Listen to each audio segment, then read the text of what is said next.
நம்முடைய தர்மத்திலேயே சஸ்டெயினபிலிட்டி. எதை ரட்சித்தோம் என்ற அந்த கால்நடை தானே நமக்கு உதவுறது.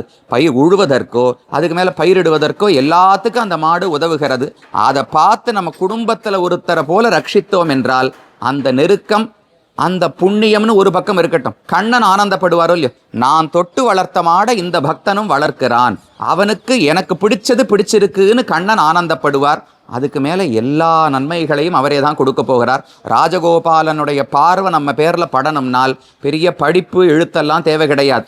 நாமும் மாடுகளோடு போய் நின்று விட்டோம் என்றால் எப்பவும் அவர் கட்டாட்சம் இங்கே தான் படப்போகிறது.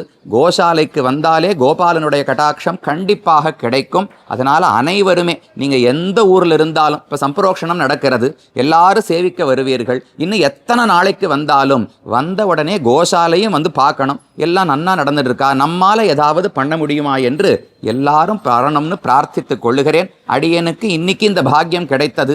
என்னைக்கோ ஒரு நாள் வந்து தான் பெருமாளை சேவிக்க வருகிறோம். அதோடு கூட இது ஒரு ஆடட் போனஸாக இந்த சேவையும் கிடைத்ததென்றால் கோமாதாவுக்கும் சேவை செய்யலாம், அனைவரும் வர வேண்டும்னு மறுபடியும் கேட்டுக்கொள்ளுகிறேன். மாதர சர்வபூதானாம் காவஹா சர்வ சுகப்பிரதாகா என்று புராணத்தில் ஒரு அழகான ஸ்லோகம். அனைவருக்கும் தாயாக இருக்கிற பசுமாடு எல்லா விதமான சுகங்களையும் நமக்கு கொடுக்கிறது. அப்ப நாம பதிலுக்கு என்ன கொடுக்கலாம்? வேற எதையும் எதிர்பார்க்க போதில்லை. ஒரு வைக்கோல், ஒரு கீரைக்கட்டு, துவாதசி அன்னைக்கு மாட்டுக்கு கீரைக்கட்டு கொடுக்கணும்னு வச்சிருக்காளோ இல்லையோ, இது எல்லாம் நம்ம தர்மத்துக்குள்ளேயே சேர்த்து வைத்திருக்கிறார்கள்.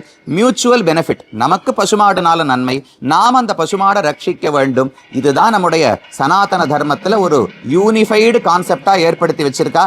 அதை புரிஞ்சுக்கணும். அந்த ஆழத்தை புரிந்து கொண்டு நாமும் கண்டிப்பா கடைபிடிக்க வேண்டும்.